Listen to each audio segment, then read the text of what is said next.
하나님이 우리를 부르셨습니다. 만물의 찢기와 같은 자를 부르셨습니다. 아무것도 공로가 없는 자를 부르셨습니다. 더럽고 추하고 연약한 자를 부르셨습니다. 그리고 하나님의 가장 귀한 그 자리에 올려놓아 주셨습니다. 하나님 우리를 부르셔서 하나님의 자녀라는 엄청난 이 말을 듣게 하셨습니다. 우리로 하여금 이렇게 이제는 우리가 하나님으로부터 떨어진 존재가 아니요 하나님과 친밀히 하나가 된 그런 존재로 만들어 주셨습니다. 하나님, 오늘 이제 우리가 출애굽기라는 성경의 새로운 장을 시작합니다. 하나님, 그 말씀 속에서 또 우리가 하나님의 역사를 기대하고 있습니다. 말씀을 통한 역사, 그 말씀이 강하게 우리의 마음에 기록되며 우리의 마음을 움직이게 하는 그 역사가 있기를 기대합니다. 하나님, 우리의 이 모임 속에서 우리가 이렇게 말씀을 나눌 때 하나님의 능력이 나타나게 하시고 우리를 이끄시는 그 힘이 우리의 마음을 붙잡게 하여 주옵소서. 오늘부터 시작하는 이 출애굽기를 통하여 우리가 더 깊은 하나님과의 교제와 하나님과의 이 통함이 있게 하여 주시옵소서. 오늘 모인 모든 형제 자매들을 하나님 보시고 그들 속에 이 놀라운 하나님과의 교통의 역사가 있어서 뜨겁게 하나님을 바라볼 수 있는 그런 마음이 되게 하여 주옵소서. 주께서 인도하여 주시기를 바라오며 예수님 이름으로 기도하옵나이다. 아멘.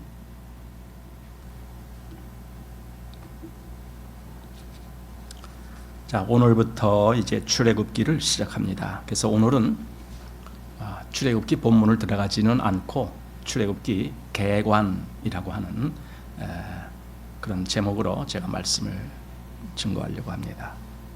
개관이라고 하는 말은 전체를 한눈에 이렇게 좀 펼쳐서 본다라는 뜻입니다. 그래서 자세한 내용을 다루는 것은 아니지만 출애굽기 전체를 한번 우리가 살펴보는 것이 좋겠다라고 생각이 되어서 오늘 그렇게 하려고 합니다. 먼저 출애굽기라는 말씀이 무엇입니까? 애굽에서 나오는 기록, 그거거든요. 그러니까 이 말씀이 그대로 그 출애굽기를 이렇게 표현하고 있는 겁니다. 창세기에서는 세상을 창조하신 기록 이렇게 된 것처럼 출애굽기는 애굽에서 나온, 즉 출한 출, 나올 출자잖아요.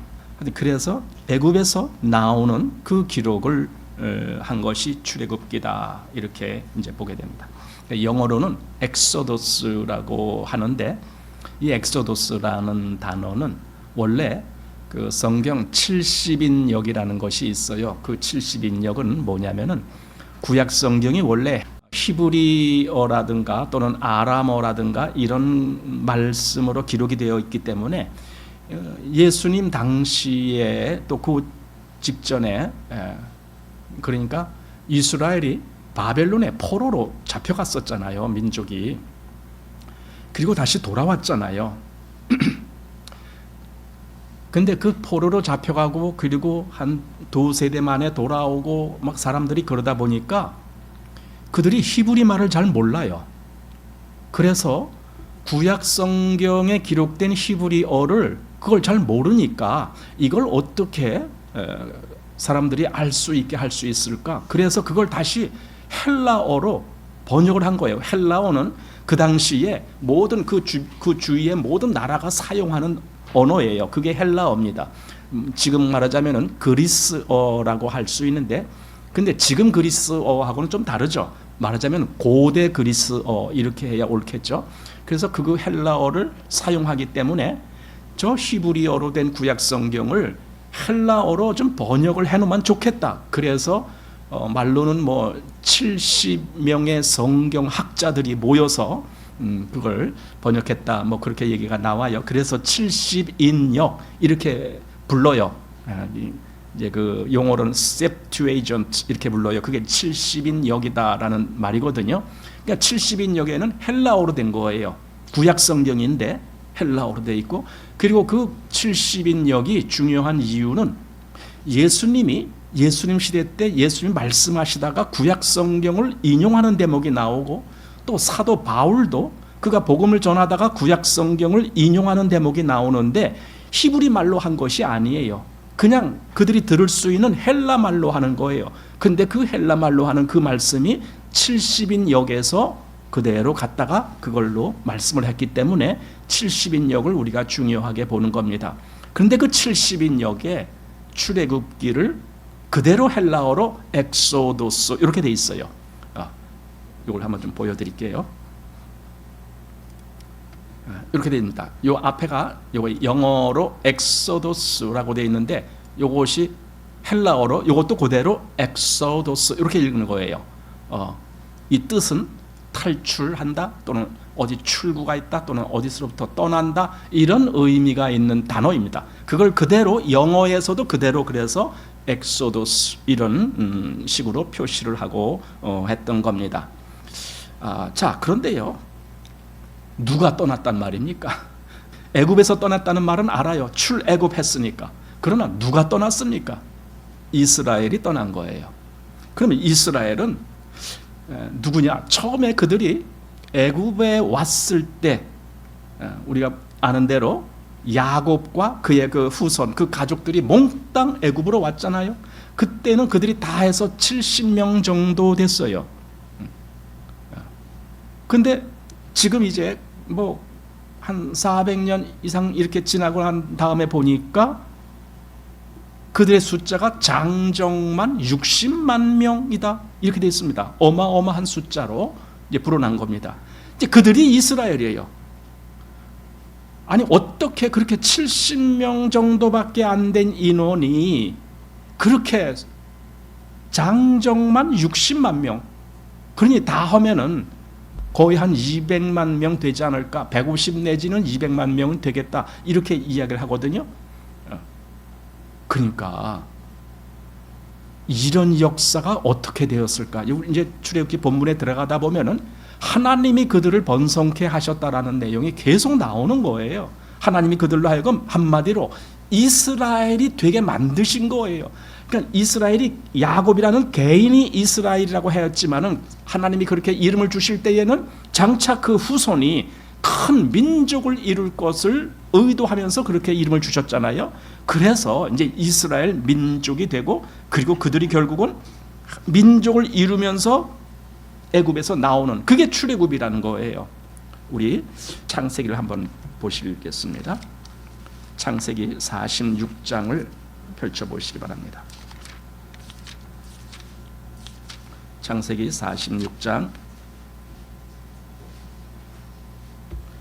3절 말씀 보십시오. 여기 이제 야곱이 애굽으로 가기 전에 가나안에 있을 때 하나님이 야곱에게 하신 말씀이에요. 자, 46장 3절. 하나님이 가라사대 나는 하나님이라 네 아비의 하나님이니 애굽으로 내려가기를 두려워 말라. 내가 거기서 너로 큰 민족을 이루게 하리라. 그리고 4절. 내가 너와 함께 애굽으로 내려가겠고 정녕 너를 인도하여 다시 올라올 것이며. 자, 바로 이것이 출애굽기예요. 그러니까 애굽에 내려간 야곱의 그 모든 후손들이 그렇게 번창을 한 것, 그리고 그들이 다시 애굽에서 나와서 바로 그 땅, 가나안 땅으로 들어가는 것, 이게 바로 하나님이 이때 이미 말씀하신 거예요. 이건 즉 약속이다라는 거예요. 그래서 이스라엘이 애굽에서 나오는 겁니다. 그게 바로 출애굽입니다. 그러니 출애굽은요, 전혀 갑자기 무슨 일이 발생한 거 아니에요. 갑자기 큰일 났다, 빨리 뭐 어떻게 해야 되는데, 이런 식으로 된 게 아니에요. 하나님이 이미 오래전부터 계획하신 거예요. 오래전부터. 그리고 준비하신 거고, 그리고 하나님이 그렇게 이끌어 가시는 거예요. 이것이 우리가 보는 출애굽기다라고 이제 우리가 지금 보게 되는 겁니다. 출애굽기가 우리가 이제 창세기, 출애굽기, 레위기, 민수기, 신명기 이렇게 5권을 모세, 오경 이렇게 말하는데, 이 5권은요 창세기 따로, 출애굽기 따로 그렇게 되지 않아요. 이 5권은 그대로 이어져요. 성경에 다른 성경들은 이어지질 않아요. 좀처럼 거의 그냥 독립된 성경으로 있지만은 모세 오경은 한꺼번에 쭉 이어지는 말씀이에요. 그걸 굳이 나누어서 보기 때문에 요건 창세기, 요건 출애굽기, 요건 레위기 이렇게 하지만 사실은 지금 이 우리가 볼 출애굽기도 그냥 창세기에서 쭉 이어진 말씀이에요. 창세기에서는 하나님이 무엇을 하셨느냐 했을 때 하나님이 아브라함을 택하셨잖아요. 물론 그 전에 세상 창조한 거 이런 거 있지만 우리가 어떤 인물을 중심으로 볼 때에 하나님이 즉 하나님의 백성을 택하신 것이 창세기예요. 그래서 아브라함 또 그 아들 이삭, 야곱 또 요셉 그 후손 즉 대대로 이렇게 하면서 점점점 이스라엘이 이제 그 면모가 갖추어지는 그것이 창세기였다라면은 출애굽은 뭡니까? 그 하나님의 백성이 구속을 받는 거예요. 우리가 쉽게 뭐 구원받는다 이런 이야기도 하지만 이제 구속이라는 말이 더 여기서는 적합할 것 같아요. 건져내는 거, 거기서 뭔가 이렇게 억압해 있었던 어떤 위치에서 건져내는 거, 그게 출애굽입니다. 그러니까 출애굽기는요 하나님의 백성의 구원을 말씀한 기록 이렇게 해도 되는 거예요. 구원, 하나님의 백성에 대한 구원. 창세기는 하나님의 백성에 대한 선택. 백성을 선택하셨다면 그들이 애굽에 가 있을 때 거기서 종노릇 하는 그들을 건져내시는 것, 이것이 하나님의 구원 또는 하나님의 구속이다라고. 그래서 다른 말로 하면은 하나님의 이 은혜의 구속의 전개가 출애굽기다, 이렇게 이제 보게 되는 겁니다. 그런데 이 출애굽기를 보면은요, 그 중에 이제 여러 사건들이 있는데 가장 중요한 사건을 꼽으라면 아무래도 유월절이었을 것이다라고 생각이 됩니다. 예, 왜냐하면 유월절이 없었다라면 출애굽이 없어요. 될 수가 없어요. 그래서 유월절이야말로 가장 중요한 사건 중에 하나다. 그러면 유월절은 뭡니까? 희생양을 잡아서 그 문에다가 피를 바른 거예요. 백성들이 한 건 그거예요. 그러면 하나님이 알아서 다 심판할 자를 심판하고 심판 안 할 자를 그냥 넘어가고 이렇게 하신 거예요. 그게 유월절이란 말이죠. 그런데 그게 결국은 그 후에 있을 그리스도의 십자가의 보혈에 대한 하나의 예표였단 말이죠. 그 그리스도의 십자가의 보혈로 말미암아 완벽한 구원이 이 온 세상에 이루어지게 하는 그 역사가 이제 후에 오는 거잖아요. 그렇다면은 출애굽기에 나오는 유월절은 장차 있을 그리스도의 십자가에 대한 예표로 나온 거예요. 미리. 우리는 오직 그리스도의 보혈의 피에 의해서 구원을 받습니다.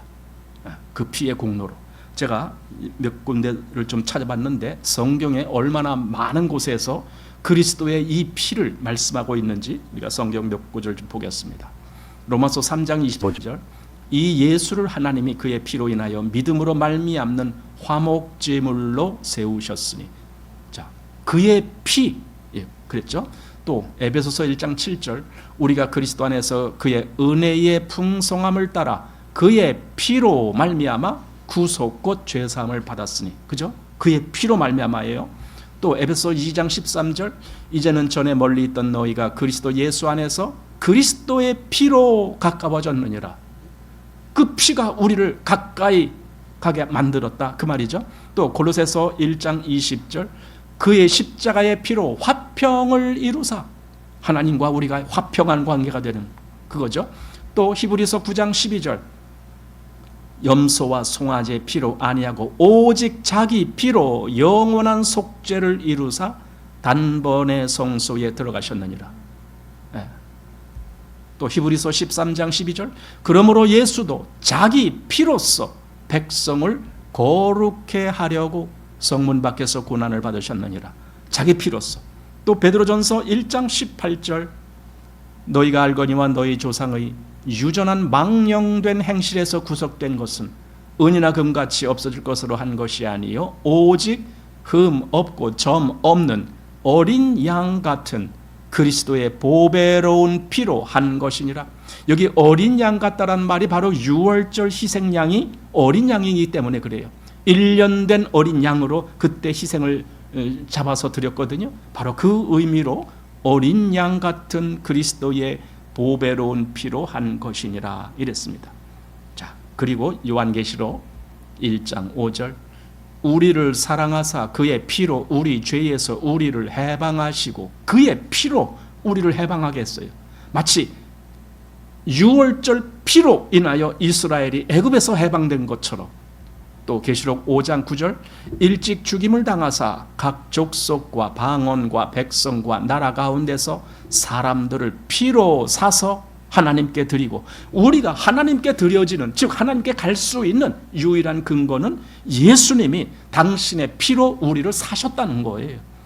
그래서 우리로 아버지께 갈 수 있는 그 길을 가게 하셨다. 이것이 이제 그리스도의 피 그럽니다. 그러니 출애굽기에 나오는 그 유월절 희생 양의 그 피가 그때는 이스라엘을 애굽에서 나오는 그 역사가 일어나게 하셨지만 지금 모든 사람들이 그리스도의 피로 말미암아 사단의 권세, 죄의 권세, 이 세상 권세에서 나와서 아버지께로 가는 그 역사가 있게 하는 거예요.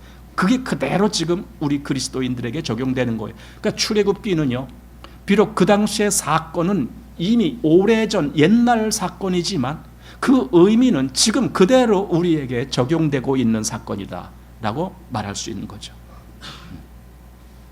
자, 출애굽기에는 여러 인물들이 나오지만 그래도 가장 중요한 인물은 모세다라고 말할 수 있겠죠. 모세는 사실 그리스도에 대한 예표로도 거기서 보여지고 있습니다. 이 모세는요, 주전 1525년부터 1405년까지 산 인물입니다. 그러니까 120년 이렇게 되는 거예요. 제가 어느 책을 보니까 그 정확한 그 횟수가 나오더라고요. 그래서 그가 이 출애굽기를 기록합니다. 기록 연대는 애굽에서 나온 그 해가 언제냐면 주전 1444년. 그때가 애굽에서 나온 그 횟수입니다. 그 이후, 즉 애굽에서 나온 이후, 그리고 그 이후 그것이 시내산에 있을 때 출애굽해서 한 1년 동안은 시내산 그 근처에 있었거든요. 그때 기록한 것도 있을 수 있고 또 아니면은 첫 번째 그 가데스 바네아에서 가나안 땅에 들어가려고 했다가 실패하고 돌아켰잖아요. 그리고는 계속 한 40여 년 동안 방황을 하는데 그 과정 속에서 기록할 수도 있고 아니면은 그 모세의 노년에 이제 그 요단을 건너서 가나안 들어가기 전에 직전에 그 모압 평지라고 하는 거기에 있을 때 그때 기록할 수도 있고 아마 여러 가지를 생각할 수가 있는데 글쎄요. 아마 이 출애굽기는 거의 그 시내산 근처에서 하지 않았을까? 왜냐하면 출애굽기에 나오는 내용이 다 그 시내산 근처에서 거기서 하나님의 십계명을 받고 거기서 성막 제도를 받고 그리고 거기서 성막을 세우고 그게 출애굽기 끝까지 나오는 거거든요. 그래서 이것이 아마 그 시내산 거기 이제 시내 광야라고 이제 그 앞에 있는데 거기서 기록한 것이 아닐까 이런 생각을 해봅니다. 출애굽기에는요 야곱 일행이 애굽에 가서 살고 또 거기서 살다가 이제는 나중에는 종노릇하는 그런 입장에도 갔다가 결국은 거기서 나오는 그 기간이 그게 430년이다. 그들이 나와서 한 1년 정도 있다가 성막을 세우거든요. 그 성막을 세운 것이 431년째다. 이렇게 이제 말을 해요. 그래서 430년이다 이렇게 하는데 이 출애굽기는요 크게 두 부분으로 나누어져요. 하나가 1장에서 18장, 두 번째 19장에서 40장. 그러니까 1장에서 18장까지는 뭔가 그것은요 출애굽의 여정이 기록되어 있는 거예요. 그러니까 애굽에서 그들이 어떤 일을 겪고 결국은 애굽에서 그 유월절날 나왔고 그리고 어떻게 홍해바다를 건너고 어떻게 광야를 가고 어떻게 시내산까지 갔는가 여기까지. 그러니까 시내산에 도착할 때까지의 그 여정 그것이 첫째 부분이고 둘째 부분은 이제 시내산에 도착했습니다. 거기서 하나님으로부터 말씀을 받는 거예요. 율법을 받고 계명을 받고 그리고 그들이 거기서 성막을 짓는 거예요. 그것이 두 번째 부분이다라고 볼 수도 있습니다. 이걸 이제 다시 의미적으로 본다라면은 먼저 애굽에서 나온다라는 것은요, 이거 구별되는 거예요. 그러니까 하나님의 백성으로서 구속받은 그 하나님의 사람들이 구별되는 과정이 있는 것이고, 그 다음에 두 번째는 그 구별된 목적을 응하게 하는 거예요. 구별된 목적이 뭔데? 하나님의 말씀대로 사는 거예요. 그래서 하나님이 그들에게 말씀을 주시는 거예요. 그것이 두 번째 과정입니다. 물론 그 속에 놀랍게도 은혜가 포함되어 있죠. 그래서 성막이 나오고 합니다. 그래서 우리가 이런 것을 생각해 볼 때에 우리가 놓치지 말고 보아야 될 아주 중요한 의미가 여기에 있는데, 하나님이 그 택하신 백성을 애굽에서 건져내셔서 그 다음에 어떻게 하셨느냐 이거예요. 애굽에서 건져내셨다는 데까지는 다들 좋아해요. 다들 알아요. 근데 그 다음에 하나님이 그 백성들에게 어떻게 하셨느냐, 여기는 잘 안 보려고 그래요. 왜냐하면 조금 귀찮은 것 같으니까. 그런데 그게 중요한 문제거든요. 다시 말해서 하나님이 그 하나님의 백성을 애굽에서 건져낸 다음에는 그들 보고 하나님 앞에 살도록 말씀하시는 거예요. 옛날처럼 그 애굽에 있을 때처럼 그렇게 사는 것이 아니라 이제 너희는 내 백성이야. 그러니까 내 말 들어야 돼. 그러니까 하나님 앞에 살게 그렇게 만드시는 거예요. 그 목적으로 그들을 애굽에서 불러내셨다. 이게 하나님의 구원하신 의도예요. 지금도 그리스도인들이 구원받은 의도를 잘 알아야 돼요. 자, 여기 베드로전서 3장 18절. 그리스도께서도 한번 죄를 위하여 죽으사 의인으로서 불의한 자를 대신하셨으니, 그러면서 이는 우리를 하나님 앞으로 인도하려 하심이라. 이 목적이 있었다. 그러니까 그냥 우리가 그냥 죄사함 받은 거, 죄사함 받았어, 죄사함 받았어 끝이 아니라 죄사함을 받게 해서 결국은 하나님 앞으로 가게 만드는 거예요. 또 에베소서 1장 5절에는 그 기쁘신 뜻대로 우리를 예정하사 예수 그리스도로 말미암아 자기의 아들들이 되게 하셨으니 이는 그의 사랑하시는 자 안에서 우리에게 거저 주시는 바 그의 은혜의 영광을 찬미하게 하려는 것이다. 그러니까 우리가 하나님의 아들이 되게 하셨다는 거예요. 죄사함 받고 구속받았어, 그게 다가 아니고 우리가 하나님의 아들이 되게 하셨다. 즉 하나님과 마치 한 가족처럼 그렇게 친밀한 관계가 되게 하셨다, 이 말이거든요. 성경에는 그런 말씀이 있어요. 자녀들은요, 그 부모의 말을 아주 존경해야 되고 부모의 말을 들어야 돼요. 그게 성경의 십계명에 나오는 대목이에요. 그것은 다시 말해서 우리가 하나님의 자녀가 되었다면 당연히 하나님의 말씀을 존중하고 들어야 된다는 의미도 되는 거예요. 그래서 우리로 하여금 그리스도 안에 거하는 자로 만들어 주셨다라는 것이 여기 지금 말씀하고 있는 겁니다. 여기서 이제 우리를 하나님 앞으로 인도하신다. 우리 좀 아까 본 거기 말씀에 그게 있어요. 하나님 앞으로, 이제 베드로전서 3장 18절에 우리를 하나님 앞으로 인도하려 하심이라 그랬는데, 이 하나님 앞에 인도한다라는 말씀을 어떤 분들은 이 다음에 최후에 우리가 저 하늘 천국에 간다, 그렇게 해석하려고 하는 분들이 있어요. 그러나 성경의 이 많은 부분들을 우리가 같이 연결해서 본다라면은 이 하나님 앞에 인도한다라는 것은 이 다음에 대한 문제가 아니고 지금 현재의 문제로 보아야 되는 거예요. 현재 우리가 하나님 앞에서 살게 하는 거예요. 에베소서에서도 우리로 하늘에 앉은 바 된 자가 됐다라는 말이 나와요. 거기에 우리가 하늘에 앉힌 바 됐다. 그러면 그거는 이 다음에라면은 앉은 바가 된 게 아니라 이 다음에 그럼 하늘에 가서 앉을 것이다 라고 미래 시제로 했어야 되는 거예요. 근데 거기는 이미 과거 시제로 해버렸어요. 이미 너희는 하늘에 앉은 자가 되었어, 이렇게 말씀하거든요. 그러니까 그건 현재란 말이죠. 우리는 지금 이 땅에서도 하늘에 앉은 자처럼 지금 그 위치에 있는 거예요. 그러니까 여기서 지금 하나님 앞에 우리가 간다라는 말은 지금 현재를 의미하는 것이다. 그러니까 이스라엘이 출애굽한 후에 그들은 하나님의 말씀을 따라서 살도록 그렇게 인도를 받는 거예요. 하나님의 말씀을 따라서 살도록. 바로 그 의도로 하나님이 이스라엘을 출애굽시킨 거예요. 이걸 다른 말로 하면은요, 그게 바로 하나님 말씀대로 따라서 사는 것, 그걸 다른 말로 뭐라 그랬냐? 그게 하나님을 섬기는 거라고 얘기하는 거예요. 하나님을 섬기는 삶, 그리고 하나님의 은혜의 영광을 찬미하는 삶, 그렇게 되는 거예요. 그렇게 되게 하려고 출애굽을 시킨 거예요. 한마디로 그들이 하나님을 섬기는 자들이 되는 것. 출애굽해서 애굽에서 나왔다 끝, 이게 아니고 나와서 하나님을 섬기는 자가 되는 것, 그래야 되는 거예요. 이 둘은 떼어놓을 수가 없어요. 너무 그 죄사함에 대한 강조를 하는 사람들 보면은 그 다음에 하나님을 섬긴다는 말이 너무 약해요. 그래서 어떻게 살아야 될지를 몰라요. 나 죄사함 받고 나 구원받았는데 늘 그 얘기만 하는 것이지, 나는 이렇게 날마다 하나님을 섬기는 삶을 삽니다, 이런 말은 못해요. 그러니까 이거 잘못된 구원이에요. 과거에 우리가 이제 그런 걸 많이 들었어요. 그런 잘못된 구원.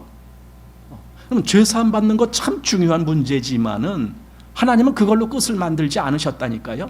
그들을 건져내셔서 하나님을 섬기는 사람으로 되도록 그렇게 말씀하시는 거예요. 그 내용이 이제 얼마나 나오는지 우리 한번 보겠습니다. 출애굽기 7장 16절.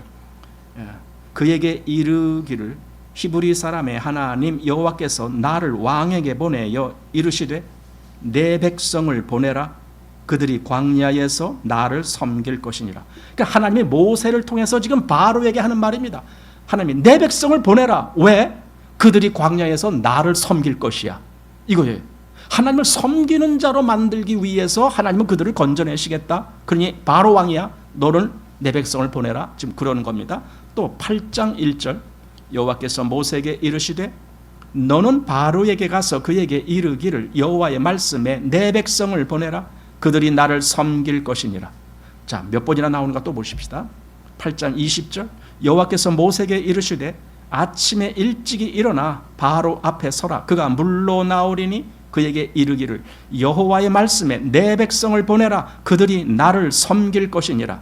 또 9장 1절로 갑니다. 여호와께서 모세에게 이르시되 바로에게 들어가서 그에게 이르라. 히브리 사람의 하나님 여호와께서 말씀하시기를 내 백성을 보내라. 그들이 나를 섬길 것이니라. 9장 13절도 봅니다. 여호와께서 모세에게 이르시되 아침에 일찍이 일어나 바로 앞에 서서 그에게 이르기를 히브리 사람의 하나님 여호와의 말씀에 내 백성을 보내라. 그들이 나를 섬길 것이니라. 또 10장 3절 모세와 아론이 바로에게 들어가서 그에게 이르되 히브리 사람의 하나님 여호와께서 말씀하시기를 네가 어느 때까지 내 앞에 겸비치 아니하겠느냐. 내 백성을 보내라. 그들이 나를 섬길 것이라. 이거죠. 하나님을 섬기는 사람, 하나님을 섬기는 삶, 그걸 위해서 부르신다는 거예요. 가끔 우리가 어떤 행동, 어떤 행위, 어떤 위치에 있을 때 목적을 상실해 버리는 경우가 있어요. 아니 도대체 왜 이렇게 해야 되는 거지? 왜 이렇게 해야 되는 거지? 왜 애굽에서 나와야 되는 거지? 하나님을 섬기기 위해서. 이 목적을 잃어버리면 안 되는 거예요. 그래서 이건 너무 중요한 문제인데 많은 사람들이 그걸 보질 못하죠. 잘 안 보이나 봐요. 그걸 보지 못해요. 그러니까 이 섬기는 삶이 안 돼요. 여러분, 섬긴다라는 건 뭐예요? 하나님과 이 친밀한 관계를 유지하는 거예요. 하나님과 가까이 있는 거예요. 내가 그렇게 하나님을 신뢰하고 순종하고 그 말씀을 존중하면서 내가 하나님과 가까이 하는 삶이 되어야 되는 거예요. 그래야 하나님을 섬기는 위치에 가는 거예요. 그게 바로 하나님의 백성의 위치죠. 왜냐하면 하나님이 그들은 내 백성이다. 내 백성을 보내라. 나는 그들의 하나님이 되고 그들은 내 백성이 될 것이다. 이런 말씀을 수도 없이 반복해서 말씀하셔요. 내 백성이라고. 그럼 우리가 하나님의 백성으로 부름을 입었다면 당연히 하나님과의 관계가 그렇게 맺어져야죠. 나는 하나님의 백성이야. 이렇게 말할 수 있어야죠. 바로 이것이 구속받은 하나님의 백성의 삶이다. 그런데 이제 그들에게 하나님이 이제 말씀을 주시잖아요. 율법을 주시고 계명을 주시고, 그리고는 그 율법 속에 뭐가 있느냐면은 성막의 제도가 나와요. 성막의 제도, 어떤 크기로, 어떤 재료로, 뭐 어떻게 어떤 모양으로 이걸 지어라라는 이제 말씀이 나오는데, 그 성막을 지으라라고 하신 의도가 뭘까요? 왜 성막을 지으라라고 하셨을까요? 우리는 여러 가지를 생각하지만 그 중에 중요한 문제 오늘 보겠습니다. 자, 출애굽기 25장 8절. 내가 그들 중에 거할 성소를 그들을 시켜 나를 위하여 짓되 물은 내가 내게 보이는 대로 장막의 식양과 그 기구의 식양을 따라 지을지니라. 성막은 하나님이 그 백성과 함께 거하시겠다는 의도예요. 보세요. 내가 그들 중에 거할 성소, 그걸 지으라는 거예요. 그죠? 그러니까 하나님이 백성과 함께 거하시기를 원하셨다라는 거고, 그 목적이 이루어지기 위해서 성막이 필요했던 겁니다. 근데 우리는 압니다. 하나님이 어떤 분이십니까? 하나님은 안 계신 곳이 없이 다 계신 분이잖아요. 어디든지 다. 그걸 보고 이제 omnipresent라는 말을 써요. omnipresent.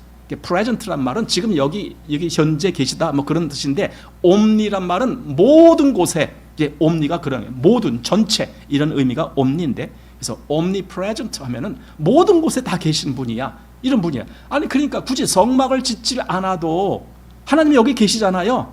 그죠? 성막 안 지어도 하나님 거기 계실 텐데 뭘 굳이 성막을 지으라라고 하셨을까? 이제 이렇게 이야기할지 모르지만은, 여러분, 성막은 단순히 하나님이 어디 계신다라는 그런 의도로 지으라는 게 아니에요.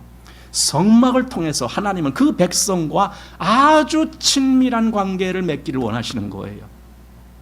바로 그게 성막을 지으라라고 한 하나님의 의도였다라는 걸 보게 됩니다. 자, 그래서 이제 출애굽기 29장도 한번 봅니다. 45절.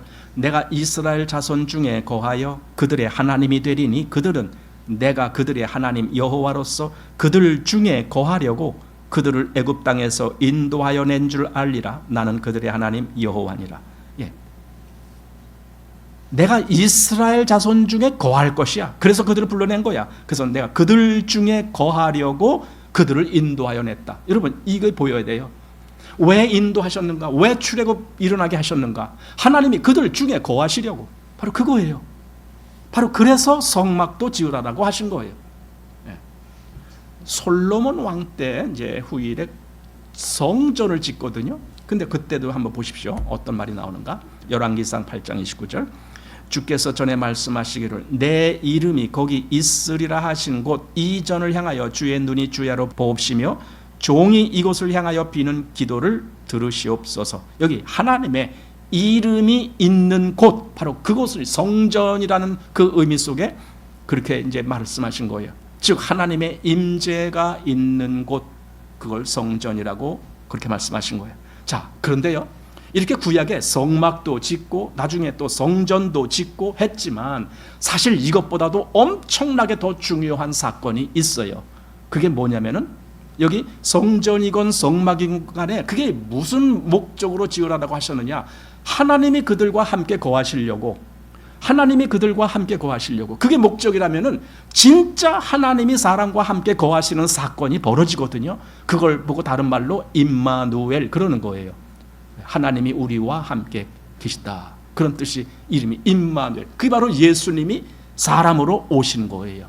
그걸 임마누엘이라. 그게 그러니까 구약의 성막 또 성전 이런 것에 대한 하나의 모형 속에서 그 뜻이 비춰졌지만 진짜로 그 일이 이루어진 것은 예수님이 이 땅에 오셔서, 그래서 여기 요한복음 1장 14절 말씀이 육신이 되어 우리 가운데 거하심에 우리가 그 영광을 보니 아버지의 독생자의 영광이요 은혜와 진리가 충만하더라 그랬잖아요. 여기 말씀이 육신이 되어 그 다음 뭐라고요? 우리 가운데 거하심에. 그러니까 그 오신 예수님은요, 말씀이 육신이 되신 그분은요, 원래 그분은 하나님이 실체자시잖아요. 그죠? 그러니까 하나님이 우리와 함께 거하시는 거예요. 예수님이 오신 걸 그것으로. 물론 그것으로 완성된 건 아닙니다. 그 일이 시작인 겁니다. 하나님이 우리와 함께 거하신다라고 하는 그 시작, 그 역사를 이뤄나가는 겁니다. 그래서 구원 역사가 필요한 것이고 십자가가 필요한 것이고, 그래서 이 땅에서부터 하나님과 함께 거할 수 있는 사람이 만들어지는 겁니다. 이 땅에서. 여러분, 구원은 이 땅에서 만들어지는 거예요. 예수님이 그 일을 위해서 오셨습니다. 그래서 이 땅에서 구원함이 된 사람들이 결국은 하나님 앞에 살다가 최후에 하나님과 하나가 되는 거예요. 그 하늘나라에서, 그 하나가 된 위치에서 우리가 하나님 앞에 나가는 겁니다. 예. 바로 이게 이 땅에서도 우리 그리스도인들이 그 사람 안에 그리스도가 거하시는 그 위치로 갔을 때 바로 그가 성전이 되는 거예요. 성도들은 바로 이 성전의 위치에 있는 겁니다. 그러니까 개인적으로도 성전이 되지만 교회라는 것의 의미가 바로 그겁니다. 교회는 주님이 거기 거하시는 거예요. 그 두세 사람이 주님의 이름으로 모인 거기에 함께 계시겠다, 함께 계시겠다. 옛날에 그 성막을 통해서 내가 너희와 함께 있겠다, 이렇게 말씀하신 것인데 지금은 그게 교회 안에서 이루어지는 거예요. 그러니 교회가 얼마나 중요한가. 고린도전서 3장 16절, 너희가 하나님의 성전인 것과 하나님의 성령이 너희 안에 거하시는 것을 알지 못하느냐. 너희가 하나님의 성전, 그리고 하나님의 성령이 너희 안에 거하셔. 너희 안에 거하신다는 말은 너희와 함께 계셔, 지금 그 뜻이잖아요. 또 고린도후서 6장 16절, 하나님의 성전과 우상이 어찌 일치가 되리요? 우리는 살아계신 하나님의 성전이라. 이와 같이 하나님께서 가라사대 내가 저희 가운데 거하며, 뭐라고요? 내가 저희 가운데 거하며. 그러니까 구약의 그 성막을 통해서 하나님의 내가 그들 가운데 거하겠다 했는데 신약에 와서 그게 그대로 이루어지고 있는 거예요. 내가 저희 가운데 거하며 두루 행하여 나는 저희 하나님이 되고 저희는 나의 백성이 되리라 하셨느니라. 이게 신약에서는 진짜로 이루어지는 거죠. 그렇죠? 자, 이렇게 이제 하나님은 그의 백성과 함께 거하시는 것을 원하셨습니다. 그리고 이 역사가 최후에 완성이 될 거예요. 그 요한계시록 21장에서 봅니다. 3절 보니까 내가 들으니 보좌에서 큰 음성이 나서 가로되 보라, 하나님의 장막이 사람들과 함께 있음에 하나님이 저희와 함께 거하시리니 저희는 하나님의 백성이 되고 하나님은 친히 저희와 함께 계셔서. 그러니까 우리가 출애굽하면서 그때 본 게 뭐냐면, 하나님은 그 이스라엘 백성과 함께 거하시기를 원하시는구나. 그래서 그들을 하나님의 백성 삼으시고 하나님은 그들의 하나님이 되시기를 원하시는구나, 이걸 보거든요.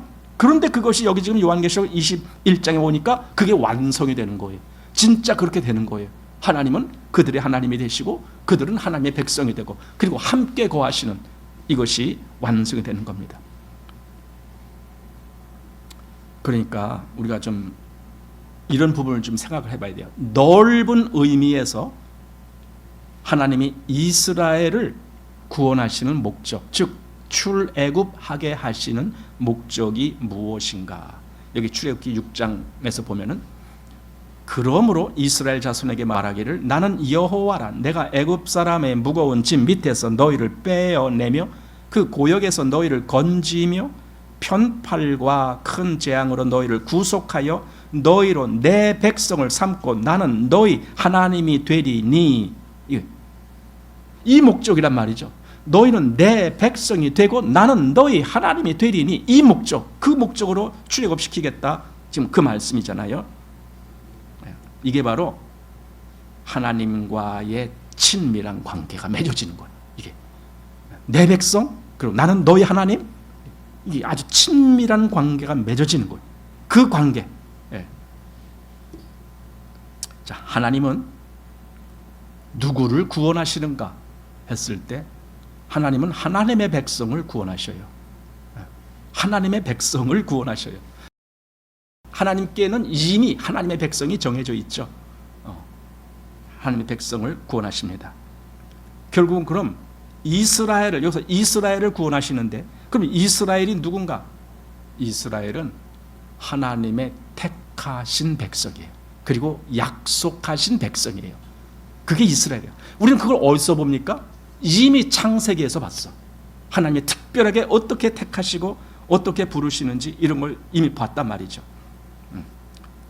그리고 이 원리가 지금 우리에게도 그대로 적용돼요. 우리가 에베소서 1장 4절에서 보면은 분명히 창세 전에 그리스도 안에서 우리를 택하셨다라고 하는데 그 원리 그대로잖아요. 그러니까 출애굽이 되기 위해서 그 백성을 이미 하나님은 아브라함이라는 사람을 부르시면서 그때 또 이삭 또 야곱 계속 그들을 통해서 말씀을 하시고 약속을 하셨는데 이미 그 전에 약속하신 대로 어느 날 정말 이스라엘을 애굽에서 건져내시는 일을 하시는 것처럼 우리도 이미 하나님이 그리스도 안에서 우리를 택하셨기 때문에 어느 날 우리를 건져내는 일을 하시는 거예요. 이게 바로 하나님의 역사고 계획입니다. 애굽은요, 그 당시에 전 세계에서 가장 대표적인 나라입니다. 가장 큰 나라이다라고도 할 수 있습니다. 가장 문명이 발달된 그런 국가라고도 할 수 있는 것이 당시의 애굽입니다. 결국은 애굽이라는 나라가 뭐냐? 이 세상의 대표적인 나라예요. 그런데요, 보세요. 이 세상이 누구 겁니까? 물론 하나님이 전체를 관할하시는 걸 알아요. 하지만 그 사이에 사단이 가로챈 걸 알아요. 아담으로부터 아담이 부여받은 이 모든 세상을 다스리고 지킬 수 있는 권한을 사단에게 빼앗긴 것이 아담이잖아요. 그러니 아담이 이 온 세상을 차지하고 마치 그것이 자기 세상인 양 그렇게 관할하고 있고 거기서 임금 노릇하고 있어요. 그래서 예수님은 요한복음에서 이 세상 임금을 바로 사단을 지칭하고 있습니다. 그러니까 애굽이라고 하는 나라는 이 세상의 대표적인 나라다 한다면 다시 말해서 사단의 권세가 있는 대표적인 나라다 이렇게 말할 수가 있어요. 또 그 애굽의 임금인 바로는 바로 사단의 세력으로 행사하는 사람이 될 수 있고 또 바로의 그 신하들도 다 같이 사단의 그 일을 하는 자들이다라고도 보게 돼요. 그런데 그들이 이스라엘이 이렇게 자꾸 번성하니까 그들이 한 말을 한번 보시겠습니다. 출애굽기 1장 11절 감독들을 그들 위에 세우고 그들에게 무거운 짐을 지워 괴롭게 하여 그들로 바로를 위하여 국고성 비돔과 람셋을 건축하게 하리라. 이게 뭡니까? 즉 애굽은 하나님의 백성 이스라엘을 아주 괴롭히는 그런 나라가 된 거예요. 바로건 바로의 신하들이건 그들은 하나님의 백성을 아주 괴롭히는 바로 이게 사단의 역사예요. 그런데 하나님이 왜 그럼 그런 상황이 되도록 허락하셨을까? 왜 그렇게 사단의 세력이 극한 그런 어떤 힘을 발휘하도록 그렇게 허락하셨을까? 왜냐하면 하나님이 뭔가를 역사하시기 위해서 그래요. 하나님의 뜻을 보이시려고. 왜냐하면 이렇게 악한 그런 기질을 드러내는 사단의 앞잡이들이라 할지라도 하나님은 그들을 이용하시거든요. 잠언서 16장에 이런 말씀 있잖아요. 4절에 여호와께서 온갖 것을 그 시음에 적당하게 지으셨나니 악인도 악한 날에 적당하게 하셨나요? 적당하다란 말은 적절한 쓰임이 있다 그 말이에요. 사단에게 종노릇하는 바로라 할지라도 하나님은 그를 쓰시고자 하는 거예요. 뭐에 쓰실까요? 하나님 영광을 드러나게 하는데 쓰시는 거예요. 그래서 지금 이렇게 바로 왕이 뭔가 드러나게끔 그렇게 지금 허락하신 것이다 이겁니다. 하나님은요, 그 하나님의 백성이 이렇게 사단의 세력 하에서 그들에게 종노릇하고 노역을 하면서 큰 괴로움을 당하고 있는 그것을 하나님은 보시고 온 거예요. 그럼 어떻게 하실까요? 건져내시는 거죠. 그래서 권고하신다라는 말씀이 있거든요. 근데 지금 우리에게도 똑같아요. 자, 여기 히브리서 2장 14절 보면은 자녀들이 뭐예요? 누구의 자녀라는 뜻입니까? 하나님의 자녀들이죠. 자녀들은 혈육에, 근데 하나님의 자녀들인데 혈육에 함께 속해 있어요. 거기 영향을 받고 있다 그 말이에요. 그러니까 자녀들은 혈육에 함께 속하였음에 그도 또한, 그는 예수님을 얘기하는 거예요. 그도 또한 한 모양으로 혈육에 함께 속하심은 사망으로 말미암아 사망의 세력을 잡은 자 곧 마귀를 없이 하시며 또 죽기를 무서워함으로 일생에 매여 종노릇하는 모든 자들을 놓아주려 하심이니, 놓아주려 하신다라는 말은 이제 이렇게 꽉 붙잡고 있는 사람의 입장에서는 이렇게 놓아준다 이런 의미도 되지만은 하나님 편에서는 건져내려 하시나니 이렇게 하는 것이 더 이제 말이 어울려요. 하나님 그들을 그 억압받는 데에서 건져내시려고 지금 그렇게 하셨다는 거예요. 그래서 예수님이 사람으로 오셨다 이거죠. 일생에 매여 종노릇하는데, 그러니까 애굽의 종노릇하는 이스라엘의 입장과 똑같은 것이 모든 사람의 입장이고 그들이 지금 사단의 권세 아래서 종노릇하고 있었다. 그러니까 일생에 매여 있는 거예요. 매여서 종노릇하는 거예요. 그런데 그들을 거기서 건져내려 하신다라는 거죠. 이게 바로 하나님께서 이스라엘을 출애굽하게 하시는 그 의도 속에 담겨져 있는 거예요. 즉 하나님의 백성을 구원하시려는 그 계획. 그러니까 우리가 출애굽기를 보면은 볼수록 자꾸만 그리스도로 말미암아 이루어진 그 구원의 역사가 보이게 되는 거예요. 같이 겹칩니다. 이것이 바로 하나님의 의도이기 때문에 그렇습니다. 또 이제 이 출애굽기를 보면서 하나님이 우리에게 보여주시고자 하는 그 어떤 의도를 우리가 또 보게 되는데, 그게 뭐냐면요, 하나님은 신실하신 하나님이시다. 그걸 다른 말로 하면은 약속을 반드시 지키시는 하나님이시다. 이런 하나님을 보게 만들어요. 이 출애굽기에 그게 나와요. 약속을 반드시 지키시는 하나님. 자, 여기 하나님 모세에게 하신 말씀 3장에 나옵니다. 3장 6절. 또 이르시되 나는 내 조상의 하나님이니 아브라함의 하나님, 이삭의 하나님, 야곱의 하나님이라. 모세가 하나님 배웠기를 두려워하여 얼굴을 가리우매. 자, 왜 여기 모세에게 나는 내 조상의 하나님, 아브라함의 하나님, 이삭의 하나님, 야곱의 하나님이라는 말씀을 왜 하셨을까요? 하나님이 굳이 그렇게 말씀하실 이유가 있었을까요? 예, 있죠. 왜 있을까요? 하나님이 아브라함, 이삭, 야곱에게 약속을 하셨거든요. 그 후손에 대한 약속. 그러니 지금 모세에게 이것이 매우 중요한 문제로 대두되는 거예요. 그 조상에게 약속하셨기 때문에.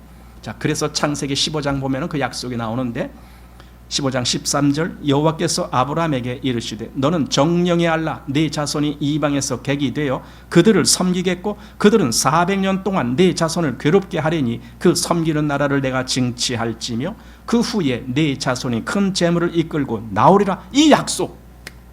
그들이 거기서 그렇게 400년 동안이나 괴롭힘을 당하지만은 그들은 거기서 나올 거야. 왜? 내가 그렇게 할 거니까. 이렇게 이미 아브라함에게 하나님이 말씀하셨죠.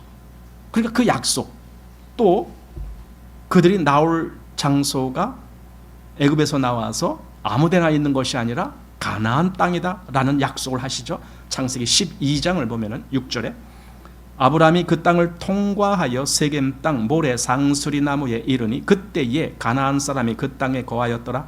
여호와께서 아브라함에게 나타나 가라사대 내가 이 땅을 네 자손에게 주리라.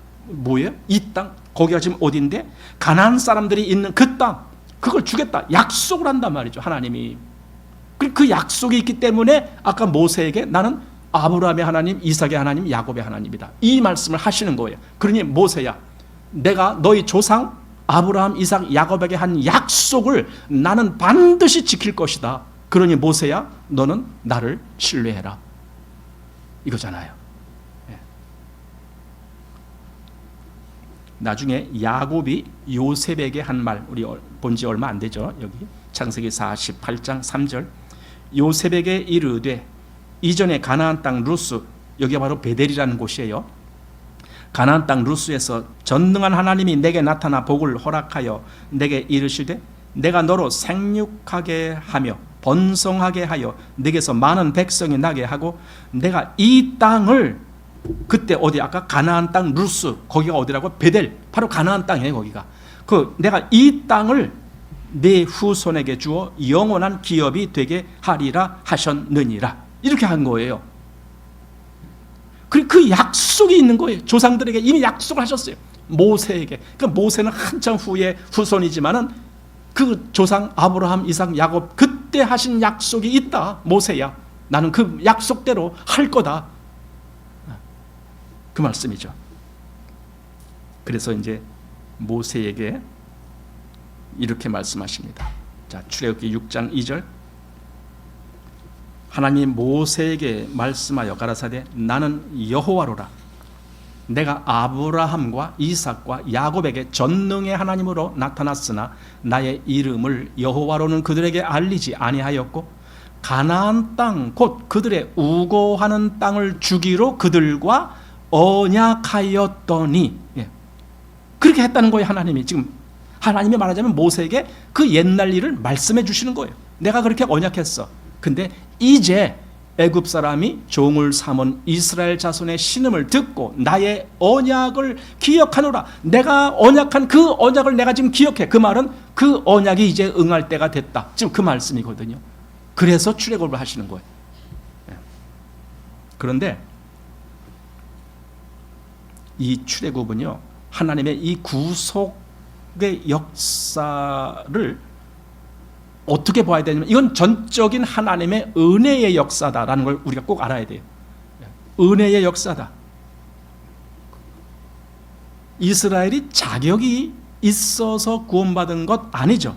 하나님은 성경 어디에도 이스라엘이 자격이 있다라고 말씀한 적이 없어요. 다만 약속을 했기 때문에 하나님이 그 약속을 지키신다라는 말씀이 있습니다. 오히려 이스라엘에 관하여 성경은 무엇이라고 말하냐면요, 이 백성은 목이 곧은 백성이다. 목이 곧다란 말은요, 그 뭡니까? 한마디로 고집 세고 말 안 듣고 이제 그걸 목이 곧다라고 하는 건데, 이 백성은 목에 곧은 백성이다.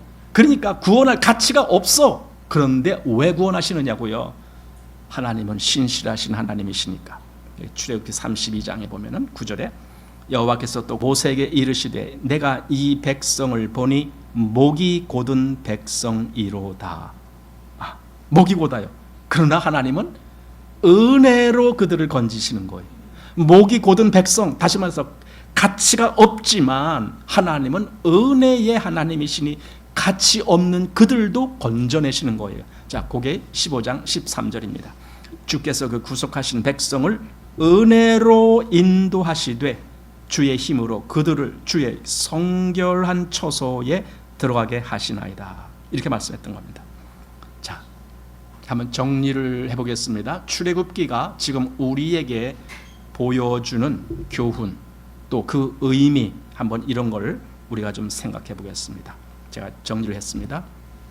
자, 출애굽기는 우리에게 그리스도의 은혜로운 역사를 보게 한다. 출애굽기는 출애굽기로 끝나는 것이 아니라 우리로 하여금 그리스도를 보게 만들어요. 그리스도의 구속, 그 은혜로운 역사, 그걸 보게 만들어주는 것이 출애굽기다. 또 두 번째, 유월절 어린 양의 희생은 우리를 구원하는 그리스도의 십자가를 말해주는 것이다. 그리스도의 십자가가 이미 구약에 나타나고 있는 거예요. 그래서 그 다음에 세 번째, 애굽에서의 출국은 세상의 멍에와 통치권으로부터 벗어나는 구원을 말해주는 것이다. 왜냐하면 애굽이 그 당시에 모든 나라의 대표적인 가장 큰 나라였기 때문에. 그 다음에 네 번째, 홍해바다의 갈라짐과 이스라엘의 건너문, 우리가 그리스도와 함께 죽음과 부활의 연합함을 보여준다. 우리가 이런 말씀을 로마서 6장에서 보거든요. 우리는 그리스도와 함께 죽었어. 그리고 그의 부활에 함께 참여해서 다시 살아난 자가 됐어. 이렇게. 자, 또 다섯 번째, 이스라엘에게 주어진 계명과 율법은 성도들의 마음에 기록된 하나님의 법과 그 속에 넣어준 하나님의 영을 의미한다.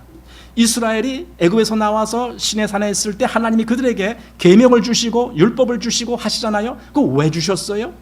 사실은 지금 우리에게, 구원받은 우리에게 하나님의 그 어떤 것을 주시려고. 근데 그게 뭐냐고요? 우리에게, 우리 마음에 기록된 하나님의 법, 그리고 우리 속에 넣어주신 하나님의 영, 그것을 구약에는 그렇게 율법적인 차원으로 말씀을 했던 겁니다. 자, 그 다음 여섯 번째, 광야 길을 통과하는 것은 성도의 삶에서 시련과 시험을 통해 믿음의 연단과 하나님의 인도하심을 보여주는 것이다. 광야 40년 동안의 그들의 그 여정은 단순히 그냥 아무 의미 없이 흘러가는 것이 아니라 우리 성도들에게 이런 시련과 시험이 오히려 믿음의 연단이 되게 만드는 거예요. 그래서 더 하나님을 알게 되고 더 하나님과 친밀한 관계로 들어가게 만드는, 그것이 광야 40년의 생애였다. 자, 그리고 일곱 번째, 애굽 왕 바로와 그의 백성, 그의 군사들에게 내려진 진노는 마지막 때에 하나님의 대적자인 사단과 적그리스도와 그리고 그에게 속한 이들에게 임할 진노를 보여주는 것이다. 심판이죠. 이건 말하자면 그 역사가 있습니다. 그러니까 우리가 출애굽을 보면서요, 하나님의 구속사 전체를 보게 되는 거예요. 최후의 심판까지 그렇게 보는 겁니다.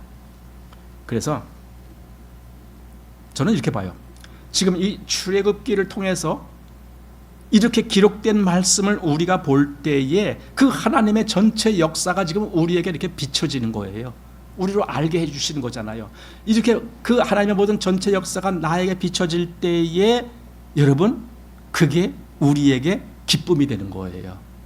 우리는 하나님의 모든 역사를 아는데 큰 기쁨을 누리게 돼 있어요. 왜냐하면 하나님과 하나가 됐으니까. 여기 시편 119편 162절, 사람이 많은 탈취물을 얻은 것처럼 나는 주의 말씀을 즐거워하나이다. 탈취물, 전쟁을 해서 승리를 해갖고 많은 탈취물도 얻었을 때 그들은 얼마나 기쁠까요? 아니, 축구를 차서 볼을 더 많이 넣었고 그 축구에서 우리가 이겼다, 그래도 기뻐서 막 날뛰는데 전쟁을 해서 상대를 이겨서 많은 노량물을 얻었다, 얼마나 기쁠까요? 근데요, 하나님의 말씀이 내 마음에 비춰질 때에 그 마음이 드는 거예요. 여러분, 하나님 말씀을 묵상하면서 이 기쁨을 느낍니까? 하나님 말씀 보는 것이, 주의 말씀은 내 발의 등이요 내 길의 빛이니이다. 주의 말씀이 어찌 그리 단지요 내 입에 꿀성이보다 더하나이다. 이런 말씀을 하실 수가 있습니까? 네. 정말 그걸 지금 우리가 생각해 보는 거예요. 우리는 이 하나님 말씀 보기를 마음에서 즐거워하고 있는가? 기뻐하고 있는가? 네. 그렇다면 우리는 이 하나님의 말씀을 깊이 연구하고 또 주의 깊게 탐구하는 그런 일을 게을리하면 안 될 거예요.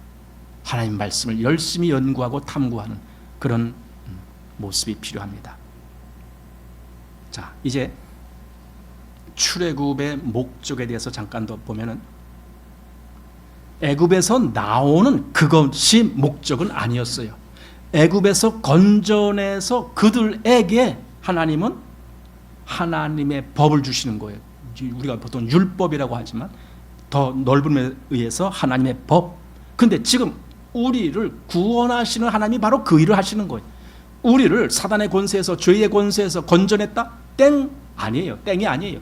그 후에 우리에게 이 하나님의 법, 하나님의 말씀 안에서 사는 그 능력으로 인도하시려고 우리를 건지신 거예요. 자, 이제 출애굽기의 마지막 장면에 뭐가 나오냐면은 성막이 세워지는 대목이 나와요. 출애굽기 끝이 그겁니다. 성막이 세워지는 그런 모습이 나오는데, 그 성막 세워지는 모습이 다시 레위기로 가면은 레위기 1장에 이어져요. 자, 그 성막을 회막이라고도 했는데 레위기 1장 1절에 여호와께서 회막에서 모세를 부르시고 그에게 일러 가라사대, 이게 레위기입니다. 그러니까 보세요. 아까 시작하면서 출애굽기는 창세기에 그대로 이어진 말씀이다 했는데 보니까 아니, 레위기는 또 출애굽기에 이어진 말씀으로 나오는 거예요. 이건 끝나는 게 아닌 거예요. 그래서 모세오경은 이게 하나예요. 전체가 모세오경 전체가 하나, 그렇게 봐야 되는 거예요. 그렇게 볼 수 있어야 되고. 예. 그래서 이제 오늘은 여기까지 하고 다음부터는 이제 그 각 장마다 좀 더 세밀하고 깊이 있게 우리가 보면서 이 출애굽기를 보려고 합니다. 참고로 제가 말씀드린다면은 우리가 이제 모세오경을 같이 연구하고 살필 때 도움이 되는 책, 여러분들도 다 아시겠지만 맥킨토시의 모세오경 강해라는 이제 책이 있는데 벌써 오래됐습니다. 오래됐는데도 수십 년 됐는데도 불구하고 지금도 이게 절판되질 아니하고 지금도 그대로 판매되고 있다는 것은 많은 그리스도인들이 그걸 정말 애독하고 있다는 뜻입니다. 그래서 그게 지금도 있더라고요. 그래서 혹시 이 맥킨토시의 모세오경이 없으신 분들은 좀 사서라도 이번 기회에 그걸 사서 좀 보시면 좋겠다라는 생각이 들어요. 근데 보니까 낙권으로 팔지는 않더라고요. 이게 6권인데 신명기가 2권으로 되어 있어요. 그래서 6권으로 되어 있는데 이게 세트예요. 그래서 세트가 얼마냐 하면은 한 13만 5천 원인가, 이제 인터넷에는 약간 할인된 가격으로 13만 5천 원인가 아마 그래요. 그러니까 그 정도 좀 비싼 것 같지만 우리는 책을 살 때에는 아깝다는 생각을 좀 하지 말아야 돼요. 왜냐하면 그걸 어디서 내가 얻느냐고, 그 책 속에 담겨 있는 그 내용을 어디서 얻느냐고요. 그러니까 책이 아주 귀하다라는 걸 좀 알고, 특별히 이렇게 귀한 말씀을 증거하는 신앙 서적은 아주 귀한 거예요. 왜냐하면 다른 서적들도 보면은요, 이거 귀한 책인데 하다가 보니까 한 2, 3년 지나다 보니까 이게 절판됐네, 더 이상 못 사는 그런 책들이 엄청 많아요. 그래서 그땐 좀 아쉬운 생각이 들지만은 그냥 그러지 않게 하기 위해서 미리 좀 이런 책도 좀 사서 보시고, 아마 대부분 있을 거예요. 여러분의 가정에 옛날에 아마 샀을지도 몰라요. 그렇지만 한번 없으신 분들은 사서 좀 구입해서 읽어보시면서 하면은 많이 유익할 것이다라는 생각이 듭니다. 자, 오늘 여기까지 해서 출애굽기 개관 이렇게 마치겠습니다.